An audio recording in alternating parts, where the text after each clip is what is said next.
Perkenalkan, nama saya Nurul Hatimah. Di sini saya akan menjelaskan tentang model pengembangan konten digital dan multimedia perguruan tinggi. Adapun yang pertama yaitu komponen e-learning. Yang pertama ada teknologi. Teknologi merupakan suatu penerapan pengetahuan praktis khususnya di bidang tertentu. Cara penyelesaian tugas terutama dengan menggunakan proses teknis, metode atau pengetahuan, serta juga aspek khusus dari bidang usaha tertentu. Kemudian yang kedua, perancangan pembelajaran. Perancangan pembelajaran merupakan suatu prosedur sistematis yang terdiri dari beberapa komponen yang menjadi satu kesatuan yang saling terkait dan mempengaruhi untuk mencapai tujuan pembelajaran tertentu secara konsisten dan teruji. Kemudian ada yang ketiga yaitu konten. Nah, konten merupakan pokok, tipe, atau unit dari informasi digital. Konten dapat berupa teks, citra, grafis, video, suara, dokumen, laporan, ataupun lain-lain. Nah, seperti yang sedang saya buat sekarang, ini merupakan satu contoh dari konten. Nah, selanjutnya yang kedua yaitu model pembelajaran atau model e-learning. Nah, yang pertama yaitu ada online courses atau mata kuliah ini melalui via internet seperti WhatsApp dan lain-lain.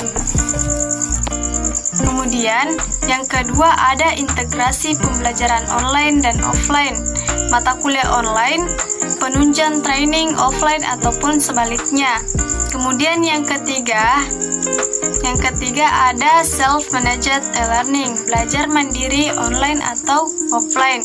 Kemudian yang keempat ada live e-learning, tatap muka online dari berbagai daerah melalui internet seperti Meet dan Zoom.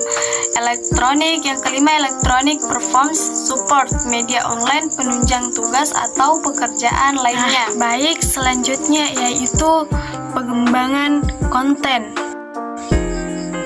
Nah, kenapa sih banyak orang yang bertanya, kenapa sih konten itu penting dalam pendidikan? Kalau tidak ada konten, tidak ada bahan yang akan diajarkan. Tanpa bahan yang akan diajarkan, tidak ada instruksi atau panduan ajar. Tidak ada instruksi, maka tidak akan terjadi suatu pembelajaran di dalam kelas. Kemudian e-learning with e-learning itu hanya bisa berjalan pada lingkungan yang mendukung proses belajar atau di mana lingkungan itu memiliki akses untuk menggunakan multimedia. Kemudian my expectation about learning, ekspektasi saya selama ini mengenai elektronik atau e-learning.